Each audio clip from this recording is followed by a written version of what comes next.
여리고 정복 특별 새벽기도 그 6번째 시간입니다.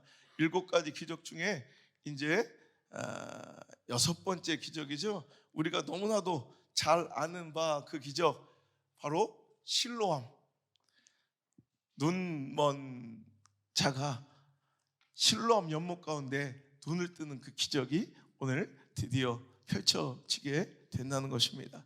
자, 다른 기적들은 대부분 여러분 계속해서 여러분 들으신 바처럼 갈릴리 지역에서 일으키신 데 반하여 이 기적은 예루살렘에서 일으키신 것으로 다른 표적과는 다르다는 것입니다. 그래서 이미 예수님의 이제 소문이 나고 예수님의 이 영향력 때문에 이제 근심하고 두려워했던 바리새인들에게 더 큰 저항과 충돌을 받을 수밖에 없었던 기적이 바로 오늘 우리가 읽은 이 실로암의 기적, 바로 6번째 기적입니다.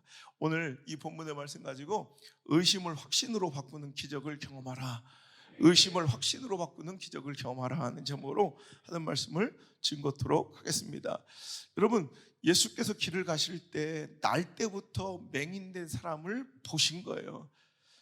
여러분, 예수님을 만난 순간 우리의 삶의 문제가 무엇이든 여러분 그 경중을 따지지 않고 여러분 그 작고 큼이 문제가 아니라 예수님을 만나야 그 문제가 해결되고 우리의 삶에 소망이 있는 줄 믿으시길 바랍니다. 예수님을 만난 게 기적이고 예수님을 만난 게 벌써 소망이라는 거예요. 자, 그럴 때 이전의 말씀을 보면 제자들이 물어 이르되 라삐여, 이 사람이 맹인으로 난 것이 누구의 죄로 인함입니까? 자기 자신입니까? 아니면 부모의 죄 때문입니까? 라고 질문하고 있다는 거예요. 여러분, 참 서글픈 우리의 자화상, 우리의 악한 본성과 죄인된 이 성향 속에서 우리 삶 속에서 너무나도 많이 보여지는 슬픈 우리의 자화상, 영적 자화상이 바로 이런 모습이라는 거예요. 제자들은 물론 당시의 시대적 분위기와 문화 그리고 성경 말씀에 근거하여 이제 그는 이제 이 맹인된 자, 날 때부터 눈먼 이 장애인을 이제 누구의 죄 때문에, 자기가 범죄하여 하나님께 저주받는 것입니까? 아니면 그 부모의 죄를 감당하여 그가 이렇게 눈멀어 고생하고 있는 것입니까? 라고 이제 예수님께 질문하더라는 거예요.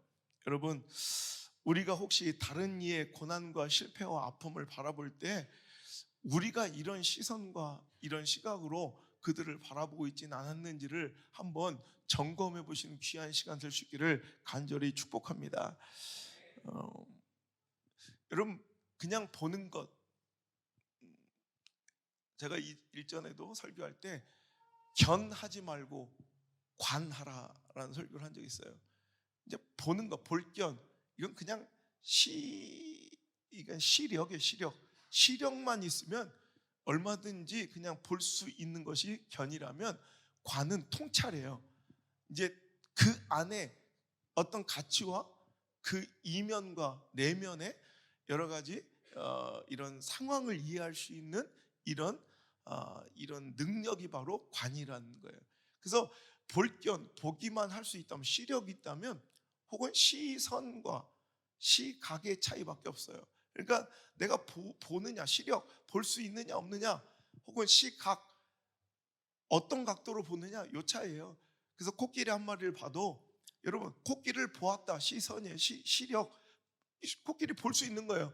그런데 시각은 뭐예요? 어떤 각도에서 보느냐에 따라 코끼리를 이해하는 게 완전히 다를 거예요. 그래서 어떤 사람은 다리통 하나 보고, 어떤 사람은 코끼리의 코만 보고, 코끼리는 꼭 뱀 같더라, 코끼리의 상아를 만지고 코끼리는 되게 날카로운 무슨 이런 갑각류더라, 뭐 이렇게 이해할 수도 있겠죠. 그리고 코끼리의 뒷모습, 엉덩이만 보고 코끼리는 저게 둥그런데 얄뚱한 돼지 꼬리 같은 꼬리 하나 있더라, 뭐 이렇게 이해할 수 있다는 거예요. 하지만 여러분, 이제 관은 이 코끼리 바라보면서 이 코끼리의 지금 멸종의 위기를 보고 이것을 어떻게 잘 보존할 수 있을까, 우리가 어떤 노력을 우리가 간구할 수 있을까, 뭐 이런 그 너머의 가치와 또 여러 가지 사고를 할 수 있는 게 바로 이게 안목 혹은 그들의 이 통찰력이라는 거죠. 우리 예수님은 우리는 허접하게 그냥 눈에 보이는 대로 판단하고 눈에 보이는 대로 우리는 이제 여러 가지로 결정하고 비판하기를 좋아합니다. 그래서 어떤 사람들의 실패를 보면 그냥 단순하게 반응해요. 교회를 다니는 사람이 예수님의 그 은혜와 사랑을 받은 그 수혜자들임에도 불구하고 어떤 사람의 실패, 아픔과 고난을 그냥 무분별하게 비판하길 좋아해요. 그래서 저 사람은 무슨 죄가 있어서 저렇게 하나님께 징벌당하고 심판당하고 있는 중이구나, 이렇게 뭔가를 쉽게 정죄하거나, 어떤 때는 그래요. 예수님처럼 그냥 지나가다 날 때부터 맹인된 자를 보시며 긍휼의 마음을 품기보다는 지나가면서 나는 저런 고통과 장애 속에 있지 않음을 약간 안도하는, 참 이런 마음이 있어요. 그러니까 어떤 사람의 불행을 볼 때 우리는 내가 그 고통을 겪지 않은 것에 대해서 은근히 안도하는 마음이 있어요. 그리고 또는 내가 저 사람보다 거룩하고 경건하다는 그 헛된 우월감이 있고요. 또 나는 저 사람처럼 어떤 벌을 받을 만한 죄를 짓지 않았다는 더러운 영적 교만들이 있을 때가 있다는 거예요. 여러분, 함부로 비판하고 함부로 판단하고 함부로 정죄하지 않길 바랍니다. 누군가의 고난과 누군가의 실패가 비단 어떤 잘못, 죄에 대한 하나님의 심판이나 징벌만이 아니라는 거죠. 그럼 물론 그럴 수도 있어요. 우리가 잘못한 것에 대해서 벌 받을 때도 있어요. 잘못한 것에 대해서 벌 받을 수도 있지만, 여러분, 우리는 징벌, 그러니까 어떤 죄에 대한 벌을 받는 징벌과 또 연단을 우리는 혼동하고 착각해서는 안 된다는 거예요. 내가 분명히 벌을 받아 마땅한 하나님 앞에 이런 영적인 죄를 통하여 벌을 받고 있다면 잘 감당하고 회개하고 돌아와야 돼요. 근데 많은 사람들이 또 내가 죄 때문에 징벌을 받고 있는 건 연단의 과정이다, 환난 중에 있다라고 오늘 굉장히 자기를 미워하기를 좋아하는 사람, 아니 미워 일부러 하려는 게 아니라 착각하고 있는 사람들도 꽤 많다는 거예요. 근데 거꾸로 말하면 어떤 사람이 진짜 연단 중에 또 시험 중에 있는데도 불구하고 많은 사람들이 그냥 그것을 그냥 단순히 징벌이나 또 하나님의 심판이라고 정죄해버리며 그 사람을 그냥 더 아프게 할 때가 있다는 거죠. 베드로전서 2장 19절 20절의 말씀을 읽어볼까요? 시작. 부당하게 고난을 받아도 하나님의 생각함으로 슬픔을 참으면 이는 아름다우나 죄가 있어 매를 맞고 참으면 무슨 칭찬이 있으리요. 그러나 선을 행함으로 고난을 받고 참으면 이는 하나님 앞에서 아름다우니라. 그죠? 부당하게 고난을 받을 수도 있다는 거예요. 물론 벌을 받아 마땅한 죄가 있어 매를 맞는 것은 그건 당연한 것이니 그것이 무슨 선한 열매가 있겠느냐. 그러니까 그것은 그냥 견뎌내야 되는 시간이에요. 그것을 통한 어떤 결과나 열매를 기대하기보다는 그냥 견뎌내야 될 시간이라는 거예요. 그런데 그 반면에 선을 행함으로 고난을 받는 부당한 고난도 분명히 있으니 그런 것들을 내가 무조건적으로 비판하거나 정죄해서는 안 된다는 거예요. 예수님께서 제자들의 그 잘못된 시선, 시각을 꾸짖으시며 3절에 이렇게 대답하십니다. 예수께서 대답하시되 이 사람이나 그 부모의 죄로 인한 것이 아니라 그에게서 하나님이 하시는 일을 나타내고자 함이라. 아멘. 어떤 때는 하나님의 하실 일을 나타내고자 어떤 사람이 그 고난과 아픔을 견디고 있는 공동체와 또 사역자와 신앙인들도 있더라는 거예요. 그러니까 오늘도 내가 진짜 부당한 고난인지 내가 선한 아름다운 고난인지를 여러분 판명하려면 나의 고난을 통해서 하나님의 일들이 드러나고 하나님의 영광이 높아지는 그런 결과로서 이어지게 된다면 나는 부당한 고난이고 선한, 분명히 하나님께 칭찬받고 아름다운 결과로 맺어질 그런 고난을 당하고 있다는 거예요. 여러분, 오늘도 나의 고난은, 여러분, 나는 분명하게 아주 엄격하게 나에 대해서 외유내강으로 여러분 분명하게 말씀의 잣대와 거울 앞에 나를 잘 점검하고 여러분 들여다볼 줄 알아야 돼요. 나는 지금 징벌 중인가 환난과 연단 중인가? 즉 오늘 죄를 지어 마땅히 벌을 받는 것인가? 아니면 내가 부당하고 하나님의 뜻을 증거하고 드러내기 위한 선한 연단과 인내의 과정 중에 있는 것인가? 여러분 스스로 잘 점검하셔서 둘 다 잘 참아야 돼요. 결론은 내가 죄를 짓고 벌을 받아도 잘 견디고 오늘도 다시 하나님께서 주어질 은혜의 기회를 붙잡아야 될 것이고, 또한 내가 애매하게 부당하게 고난을 받고 선을 행함으로도 고난을 받을 수 있으니 그 과정 중에 있다면 나는 그 과정을 잘 견뎌서 하나님의 뜻을, 하나님이 하시는 일을 나타내는 멋진 도구로 보란듯이 여러분 증거되고 보여줄 수 있는 그런 귀한 시간 될 수 있기를 주님으로 축복합니다. 당신이 정말 선하게 하나님의 뜻을 이루고자 하는 고난이라면 보란듯이 하나님의 뜻을 보여주세요. 하나님의 뜻을 나타내 주세요. 그러므로 여러분 하나님의 영광의 징표가 되는 그 도구로서 여러분 그 시간을 잘 견딜 수 있기를 바랍니다. 하지만 외유 다른 사람에 대해서는 여러분 그건 본인 스스로가 해야 될 문제지 누구가 가서 뭐 질타하고 뭐 정지해주고 심판해주고, 제가 요즘에 그런 설교 많이 하죠. 되게 용감하고 무식한 사람들 많아요. 뭔가 영적인 상태를 목사도 쉽게 얘기하지 않아요. 정말 기도하고 또 기도하고 정말 인내하면서 그 과정을 위해서 금식하면서 했지 쉽게 판단하지 않는데 참 판단 잘해. 뭐는 뭐라고 꿈에서 보았다느니 뭐 지가 보니까 내 그럴 줄 알았다느니 뭐 이러면서 참 남의 일을 되게 입에 잘 올려 자기가 모든 걸 아느냐, 이거 굉장히, 이게 바로 선악과예요. 하나님의 영역을 침범하고 내가 심판자가 되고 내가 모든 걸 판결하려는, 내가 지혜로운 척하려는, 이게 바로 오늘날 당신이 무수하게 따먹고 있는 선악과라는 거예요. 오늘도 하나님의 자리를 여러분 탐하지 말고, 여러분 하나님의 자리를 내가 여러분 넘보거나 만홀히 여기지 말고, 나는 판단의 권세가 없습니다. 나는 정죄와 심판의 권세가 없습니다. 오직 그분 것입니다. 그러니까 오늘도 외유 다른 사람에게 대해서는 오늘도 이렇게 비판적인 시각으로 어떤 사람의 고난과 환난과 어려움을 여러분 이렇게 정죄하듯 바라보는 시선 없게 되기를 간절히 축복합니다.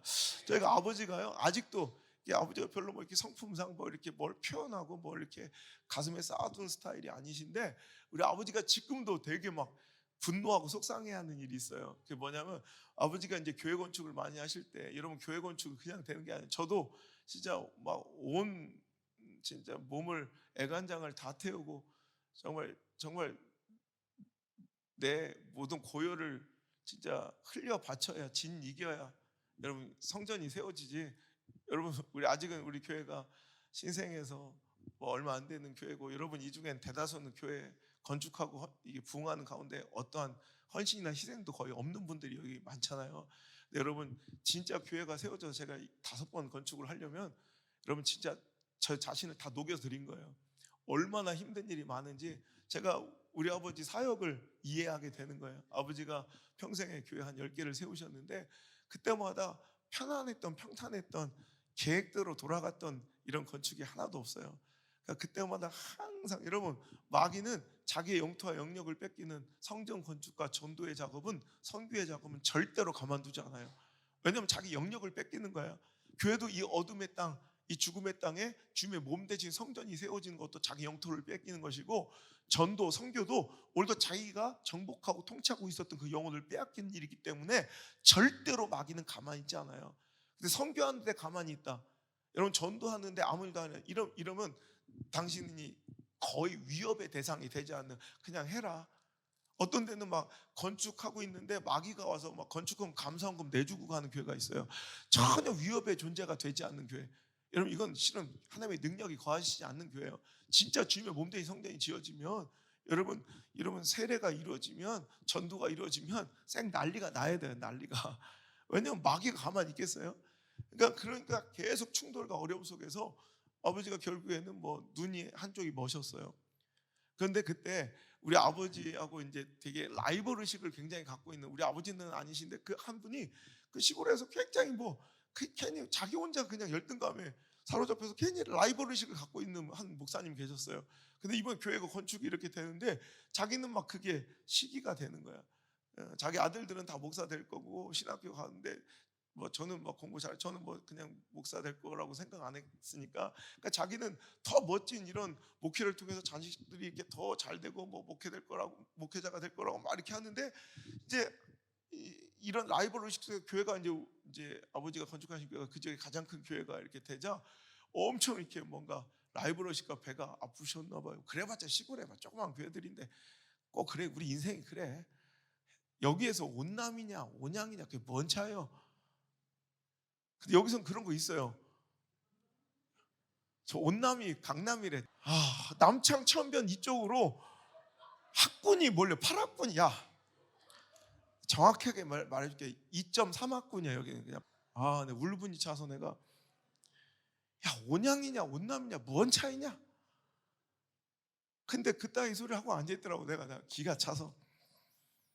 여러분, 그러니까 목사님 모임에서 아버지가 이제 막 혈압이 올라오고 막 이 당이 올라오고 막 눈이 머시고 그러면서 교회를 겨우 건축하신 거. 그때 한번 얘기했을 거예요. 막 건달들이 와서 막 중간에 막고 그런 것만 해결되고 너무너무 힘들었어요. 그 전에 목사님이 완전히 싼 똥을 건축하다가 막 자기 둘이 그냥 하다가 돈 갖고 날려버린 그 장로 하나 때문에 교회가 완전히 다 이제 무너질 뻔한 교회를 아버지가 가서 세우신 거예요. 그럼 진짜 격려해주고 위로해주지 못할 망정 와서 뭐라냐, 회개할 거 있으면 회개하라고. 분명히 당신이 하나님께 죄를 지었으니 하나님께서 눈을 멀게 한 거라고 저주를 하는 거야. 그 목사님이. 그 아버지가 아직도 그 말을, 천국 가실 때가 얼마 안 남았는데도 아직도 그걸 못 내려놓고 계시더라고. 그만 내려놓고 가시라고 아버지한테. 근데 그 자식들이 그렇게 살아요 지금. 여러분, 저주는, 여러분 주님께서 말씀하신 게, 제가 이제 끔찍해서 입에 담기도 싫어서 제가 이런 설교 잘 안 하잖아요. 뭐 어떻게 하면 뭐 어떻게. 저는 절대, 우리 아버지 목회 가운데 그런 걸 너무 많이 보고 아버지는 또 그런 설교 잘 하세요. 근데 저는 그런 설교 하는 것 자체가 너무 무서워요. 그래서 어떤 때는 여기서 아주 사기를 치고 별 짓을 다 하고 나가도 하나님, 저 가정 회개할 기회 주시고 그 자녀들 하나님 살려주세요, 이렇게 저는 기도를 하지, 하나님 보여주세요 막 이런 기도를 못 하겠더라고. 하도 끔찍한 걸 내가 많이 봐서. 근데 거기가 지금 그렇게 끔찍하게, 자식들이 완전히 끔찍하게 완전히 다 자기 저주의 그 몇 배로 그렇게 처참하게 살아요. 여러분, 우리가 헤아리는 그대로 헤아림을 받고 우리가 비판하는 그 비판을 우리가 받는다면 똑같은 거, 우리가 하는 그 저주가 나에게 돌아올 수 있다는 거 여러분 기억하시고, 남의 실패와 아픔과 고난이 있거든 그것을 함부로 여러분 판단하려는 욥의 친구들 같은 경망스러움이 없게 되기를 주의 이름으로 축원합니다. 두 번째로, 여러분 오늘 실로암의 기적 속에서 저는 좀 의아하고 궁금한데, 나중에 좀 이것을 좀 파고 연구를 한번 해봐야겠다라는 그런 생각이 드는데, 예수님께서 이제 뭐 결국은 이 사람을 고쳐 주셨기 때문에 여섯 번째 기적으로 나왔을 거 아니에요. 근데 그 고치시는 장면을 보니까 조금 약간 의아해요. 자, 6절을 보니까 시작. 이 말씀을 하시고 땅에 침을 뱉어 진흙을 이겨 그의 눈에 바르시고 이르시되 실로암 못에 가서 씻으라 하시니, 실로암은 번역하면 보냄을 받았다는 뜻이라. 이에 가서 씻고 밝은 눈으로 왔더라, 이렇게 나와요. 그죠? 여러분, 어떻게 고쳐주셨어요? 그 병든 자, 날 때부터 맹인되었던 자를 고쳐주시는데 어떤 방법을 쓰신 거예요?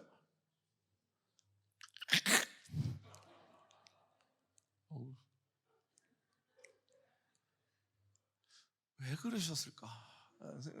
솔직히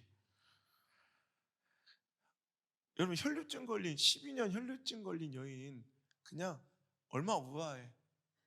주의 옷자락 만지며 얼마나 멋져. 우아하게 네 병이 나았느니라. 수많은 나병 환자들, 네가 고침을 받았다, 할렐루야, 이렇게 끝나잖아요. 말씀으로도 충분히 하실 수 있을 터인데 왜 굳이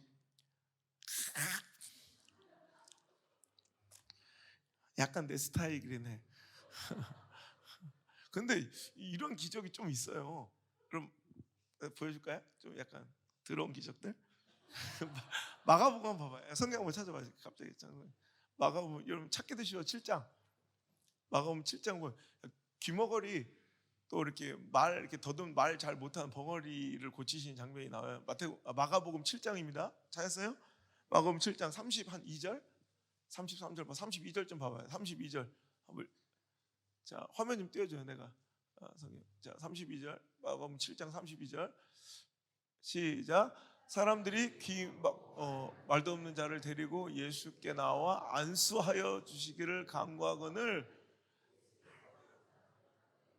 예수께서 그 사람을 따로 데리고 무리를 떠나서 손가락을 그의 귀에 넣고 침을 뱉어 그의 손을 대시며 하늘을 우러러 탄식하시며 그에게 이르시되 에바다 하시니 이는 열리라는 뜻이시나 그 다음에 또 계속 열어 그의 귀가 열리고 혀가 맺힌 것이 곧 풀려 말이 분명하여 졌더라. 아멘.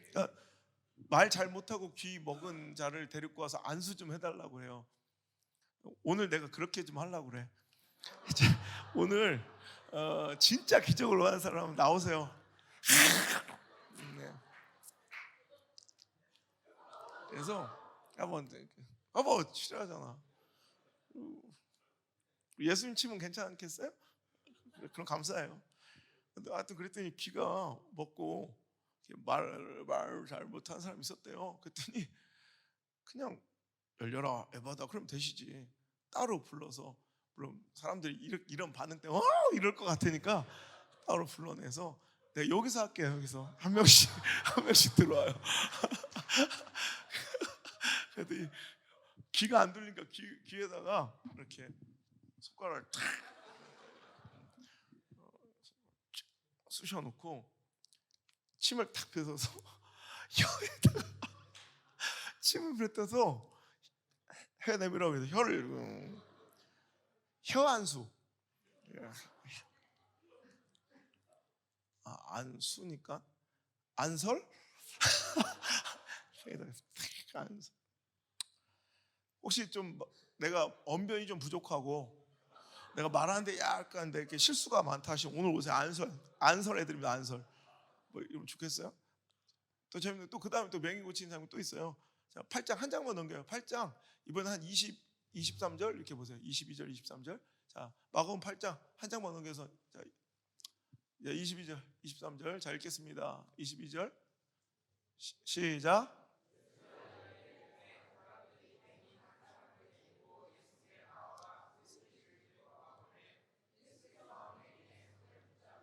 마을 밖으로 데리고 나가사 눈에 침을 뱉으심에 그에게 안수하시고 무엇이 보이냐 물으시니 저가 이르시되 사람들이 보이나이다.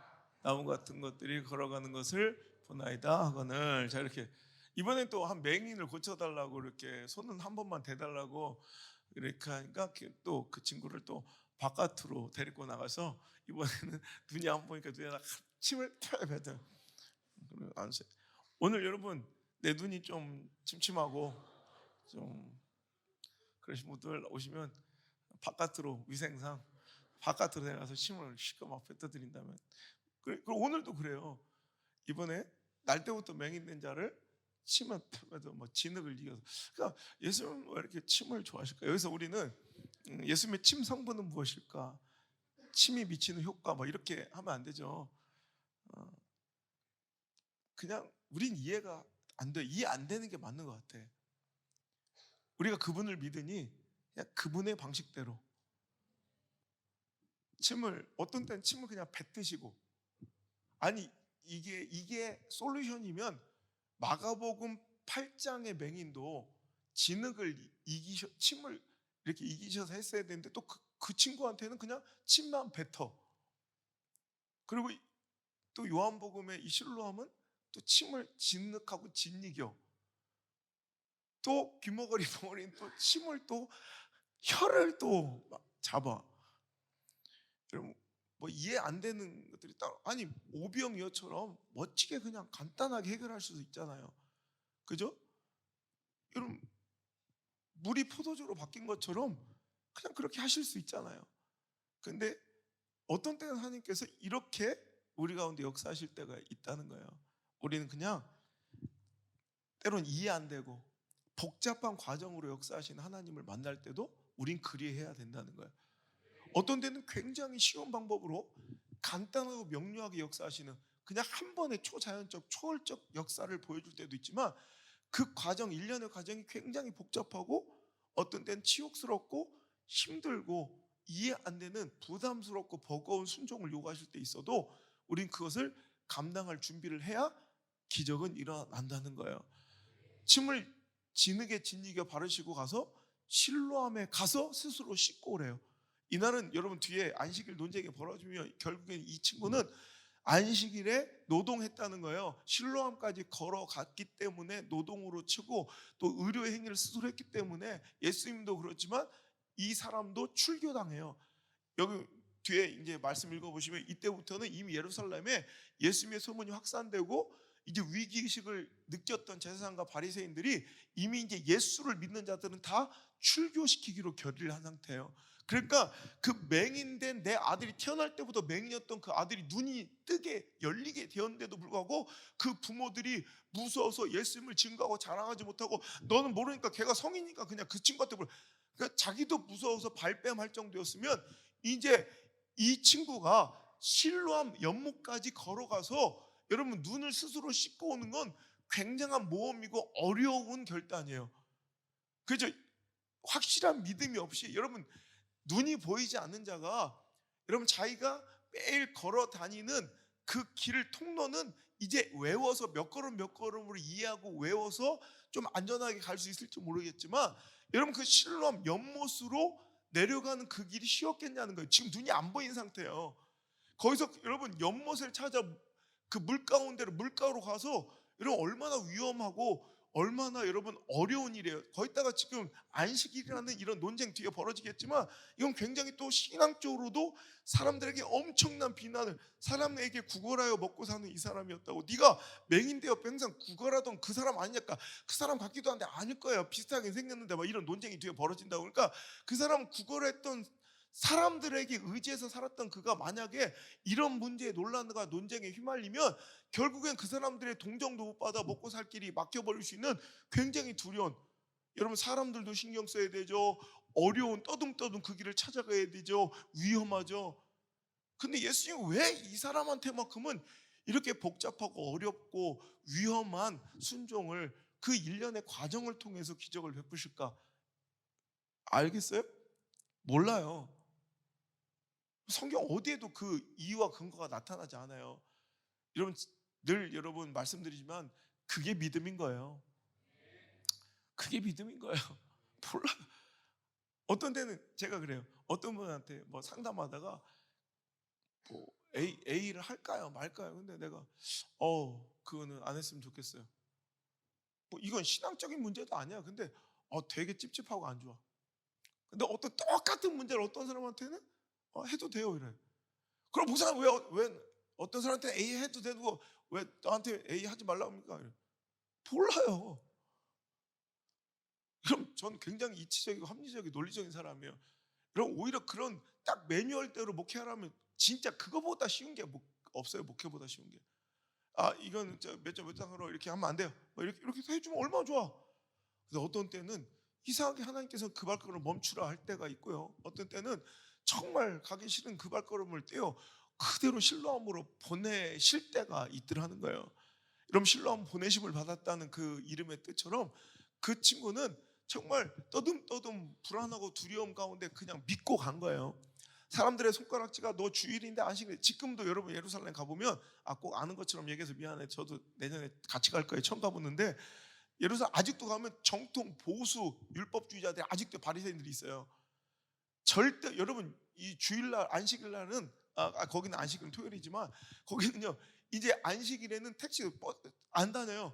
근데 거기서 먹고 살려고 거기서도 약간 개혁적인 신앙인들 유대인들도 개혁적이고 약간 좀 이렇게 좀 어긋나고 빗나가고 좀 약간 쿨한 사람들도 있을 거 아니에요. 그러니까 유대인이고 하나님을 유대교를 믿긴 하지만 그 정도로 완전히 막 그냥 보수적으로 믿지 않는 사람들도 많아요. 그러니까 자기는 먹고 살려고 택시 운전을 하고 관광객들이 그때 많으니까 그러면 막 서서 수염 몇 가지 기른 사람들이 막 욕을 하고 정죄를 해요. 막 소리를 지르면서 막 그런 것도 막 비난하고 막 그런 사람도 있다고. 여러분 지금도 그럴진데 그때 당시 안식일에 그 친구가 실로암으로 걸어가서 여러분 씻으려는 그 행위를 하는 건 여러분 그것은 무조건 율법에 어긋나는 일이기 때문에 엄청난 비난과 손가락질을 받는 위험한 일이에요. 여러분 육신적으로도 위험하고 신앙적으로도 위험하고 관계적으로 굉장히 위험한 일이에요. 그런데 여러분 뭘 알고 간 것도 아니에요. 확실한 뭔가 증거와 보증을 서준 것도 아니에요. 믿고 가는 거예요. 아브라함이 갈 바를 알고 간 게 아니에요. 갈 바를 알지 못하고 가는 거예요. 이게 믿음이에요. 이게 믿음. A는 B와 C로 연결되니 너는 B를 통해서 C로 가라, 이게 아니라 그냥 무조건 그냥 C로 가라예요. 뭔지 모르겠어요. 가보면 알게 된다라는 거예요. 우리는 뭔가 보여주고 확실해주면 갈게요라고 주장하면서 오늘도 주저앉아 있지만, 오늘도 아직도 눈먼 자로 머물러 있지만, 주님 가보면 안다는 거예요. 실로암으로 가보라는 거예요. 가나안으로 가보라는 거예요. 거기에 펼쳐질 하나님의 은혜 역사, 여호와 이레는 거기서 볼 수 있는 거지, 여기서 여호와의 이레를 보고 가는 게 아니라는 거예요. 여러분, 사탄은요, 우리에게 하나님과의 관계를, 또 하나님의 역사를 우리 삶 속에서 벌어지지 못하게 하기 위해서 여러분 의심이라는 안약을 우리한테 넣어서 우리의 눈을 멀게 해버려요. 그래서 의심하기 시작하면 하나님이 보이지 않고 하나님의 역사를 우리가 절대로 그 해답을 볼 수가 없어요. 여러분, 그럴 때 그 의심으로 가려진 그 눈을 열 수 있는 유일한 방법은 실로암, 여러분 주님이 보내신 대로, 가라 하신 대로 그냥 순종하는 거. 그 말씀 그대로 침을 바르던, 침을 뱉던, 혀를 만지던, 안수를 하던, 뭐 실로암으로 가던 오라던. 여러분, 나아만 장군이 자기 방식의 해결 방법이 있었잖아요. 뭔가 우하고 자기가 생각할 때 손을 막 흔들면서 자기에게 안수하고 뭔가 자기만을 위해서 뭔가 거룩한 예식과 의식을 펼쳐줄 줄 알았던 엘리사가 오자마자 저 요단강에서 7번 씻고 오세요 하니까 열받은 거예요. 아니, 그보다 더 힘든 일 하래도 할 것 아닙니까? 그래서 정말 요단강에 7번 씻었더니 그게 뭐야? 왜 요단강이고 왜 7번일까? 뭐 아무 근거도, 뭐 과학적 지식도 여러분 뭐 없어요. 그냥 하나님이 주의 종을 통해 7번 씻으면 7번 씻으면 되고, 뭐 5번 씻으면 5번 씻으면 되고, 요단강이 뭐 요강보단 낫잖아. 요강에 3번을 담가라. 진짜 그러지. 인도에는요, 여러분 이게 전적인 신뢰야. 인도는 힌두교를 베이스로 국교로 삼잖아요. 그러니까 힌두교는 아시는 바와 같이 소를 신비하게 숭상하잖아요. 그래서 여러분 인도에 가면 마켓에, 저도 안 가봤어요. 근데 전 모든 세상을 책으로 보니까 마켓에 가보면 음료가 있어요.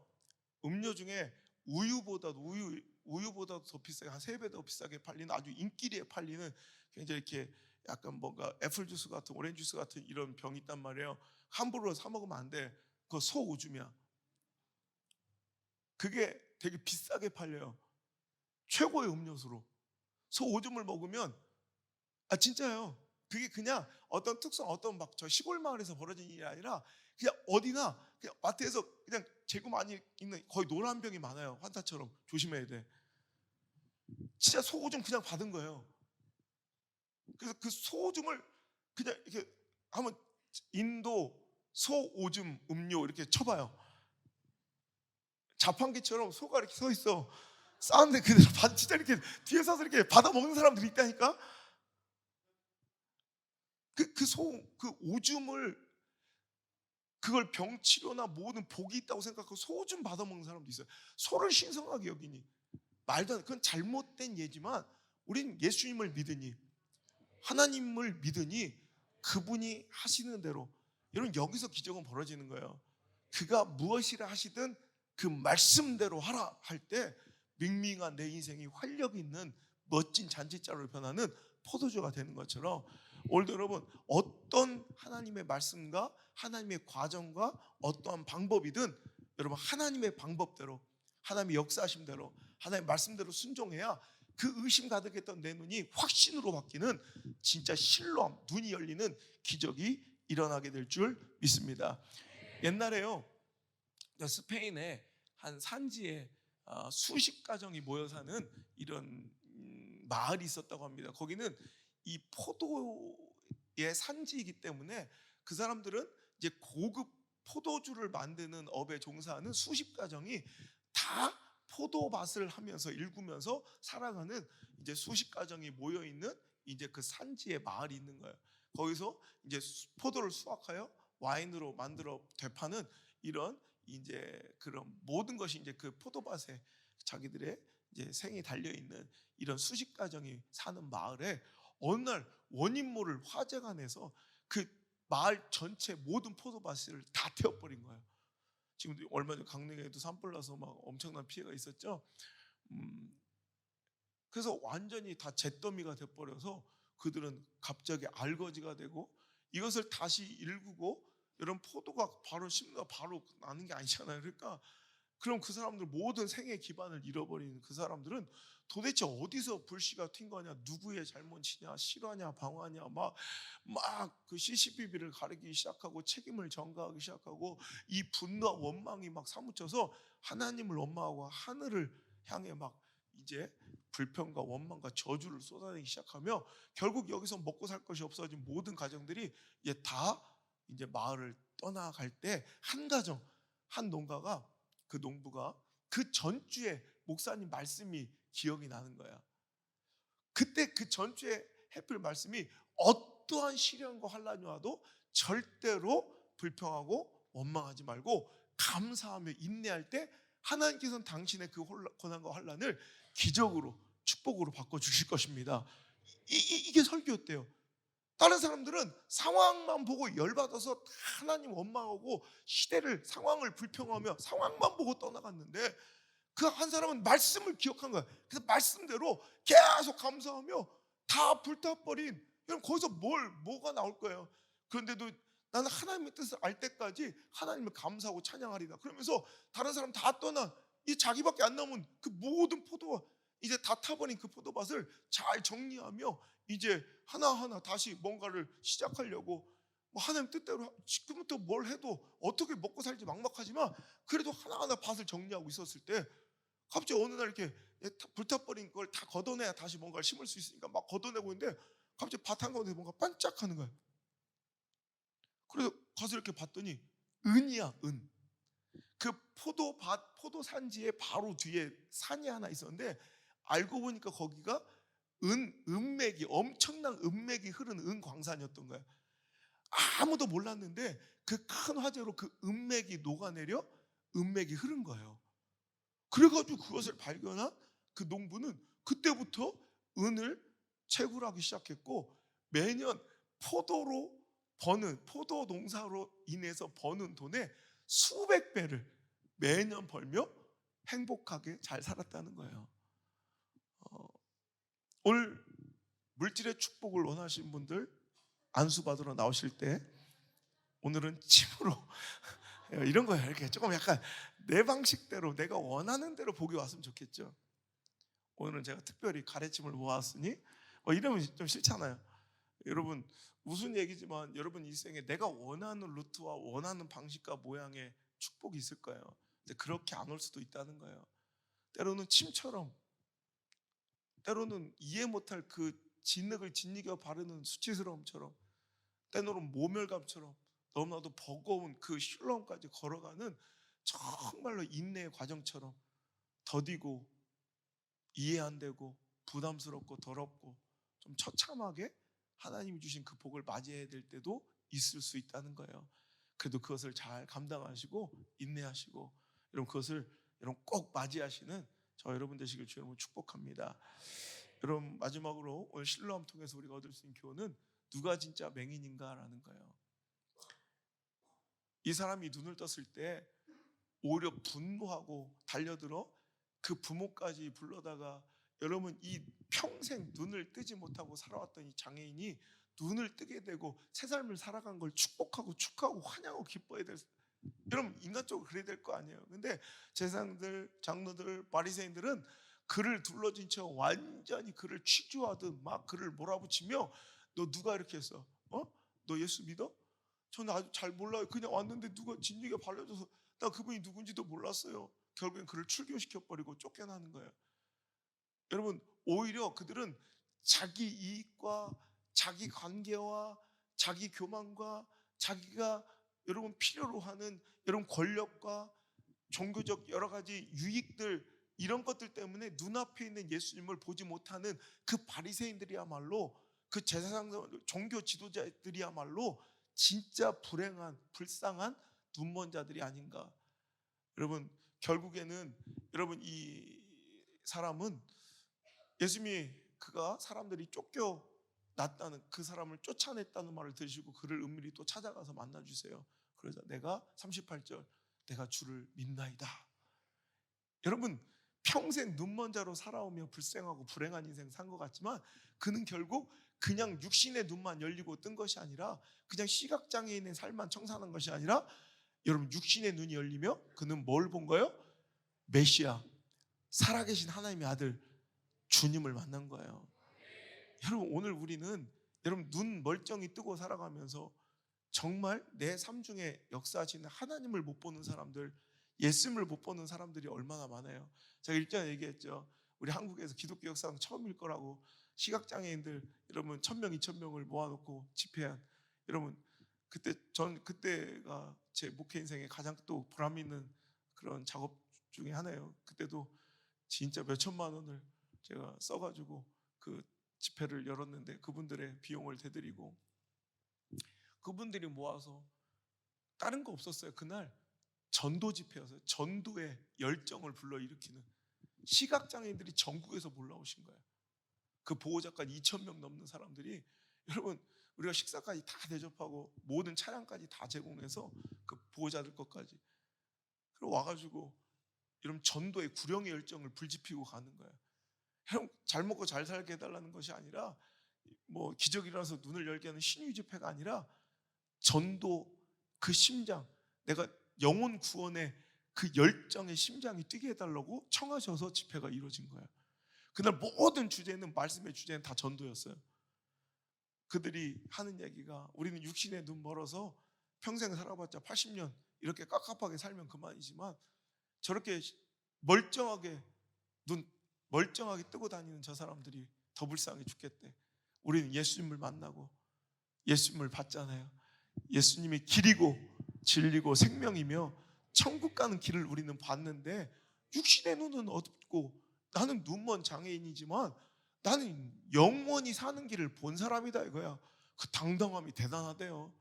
근데 저 불쌍한 사람들 구원해 줘야 되는데 저 눈 멀쩡히 뜨고 돌아다니고 있는 저 사람들 구원해 줘야 된다고 내 전도의 심장을, 영혼 구원의 그 심장을 뛰게 해달라고, 뜨겁게 해달라고 여러분 그 청하시는 그분들의 그 요청을 볼 때 내가 얼마나 가슴 뛰고 또 때론 한면에는 존경스럽고 어떤 한면으로는 또 부끄러운지 몰라요. 여러분 누가 진짜 불쌍한 맹인이에요? 오늘 여러분 그냥 세상에 눈 멀어서 오늘도 그냥 세상 것만 바라보고 오늘도 천국 수만 못 바라보고 사는 내가 맹인이야. 여러분 오늘도 영적으로 눈 멀어버리면 그가 실로암에서 고침받은 날 때부터 맹인된 이 사람은 구걸하여 먹고 살았잖아요. 우리도 마찬가지 똑같아요. 우리가 영적으로 눈 멀잖아. 그럼 우리도 구걸하며 거지처럼 살아야 돼.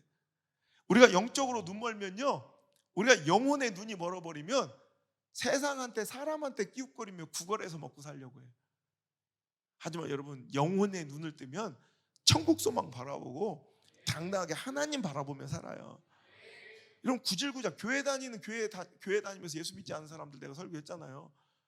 여러분 얼마나 많은 사람들이 여러분 교회 안에 있으면서 눈 멀어버려가지고 여러분 영적 시각 장애인들이야. 그래서 하나님을 멀쩡히 눈앞에 두고 천국 소망 영원히 사는 길을 두고 세상에서 거지처럼 구걸하며 살아요. 사람한테 끼웃거리며 사람한테 구걸하며 살아요. 예이 거지 같은 인생. 여러분 에바다 눈이 열릴지어다. 여러분 오늘도 예수님께서 내가 세상에 있는 동안 내가 세상의 빛이다 말씀하셨어요. 예수님이 빛이세요. 결국 예수님 바라보는 자가 빛을 만난 자예요. 예수님을 못 보고 살아간 사람들이 여러분 장님이에요. 여러분 눈 뜬 장님 되지 마시고, 여러분 멀쩡히 교회 안에 있으면서 눈먼 장님 되지 마시고, 우리 예수님 빛 대신 예수님을 만나고 바라보며 여러분 사람 바라보지 마시고 상황 바라보지 마시고 처지와 형편 바라보지 마시고 제발 예수님 좀 보고 다녀요. 예수님 좀. 교회 예수 바라보고 다녀야지. 뭐 직분이 뭐가 중요하고 관계가 뭐가 중요하고 여러분 뭐가 그렇게 중요해요? 뭐가 그렇게 교회가 복잡해요? 여러분 예수 바라보세요. 예수 바라보세요. 여러분 서울 연세대 세브란스 병원 심장혈관 병동 병실에 부착되어 있는 기도문이에요. 병실에 이런 글이 붙어 있더라고요. 주님, 때때로 병들게 하심을 감사합니다. 인간의 연약함을 깨닫게 해주시기 때문입니다. 가끔 고독의 수렁에 내던져 주심도 감사합니다. 그것도 주님과 가까워지는 기회이기 때문입니다. 일이 내 뜻대로 계획대로 안 되게 틀어주심도 감사합니다. 그래서 나의 교만이 회개되고 반성될 수 있기 때문입니다. 내 아들, 딸이 걱정거리가 되게 하시고 부모와 동기가 짐으로 느껴질 때도 있게 하심을 감사합니다. 그래서 인간된 보람을 깨닫기 때문입니다. 먹고 사는데 힘겹게 하심을 감사합니다. 눈물로써 빵을 먹는 심정을 이해할 수 있기 때문입니다. 불의와 허위가 득세하는 시대에 태어난 것도 감사합니다. 그 시대 가운데 상황 속에 살고 있는 것도 감사합니다. 하나님의 의가 분명히 드러나기 때문입니다. 땀과 고생의 잔을 맛보게 하심을 감사합니다. 그래서 주님의 사랑을 깨닫기 때문입니다. 주님, 이렇게 감사할 수 있는 마음을 주심을 감사합니다. 여러분, 오늘도 우리의 곤혹스러운 아픔과 문제 가운데서도 오늘도 모든 것이 귀결이 다 하나님과 주님이잖아요. 주님과의 관계, 하나님과 관계. 우리는 주님과 하나님과 거래하는 자들이 아니라 하나님과 교제하는 자, 하나님과 관계하는 자가 이게 믿음 생활이에요. 여러분, 하나님과의 어떤 거래 속에서 투자처럼 헌신하고, 여러분 어떤 조건 속에 열정 있는 종교 생활 하지 마시고 그냥 하나님과 관계하세요. 하나님과 교제하세요. 그게 가장 예쁜 신앙이에요. 그 가운데 어떤 거침과 걸림돌도 없는 멋진 교회 공동체, 순결한 부흥이 일어나는 우리 원양 순복음교회 되기를 주의 이름으로 축원합니다.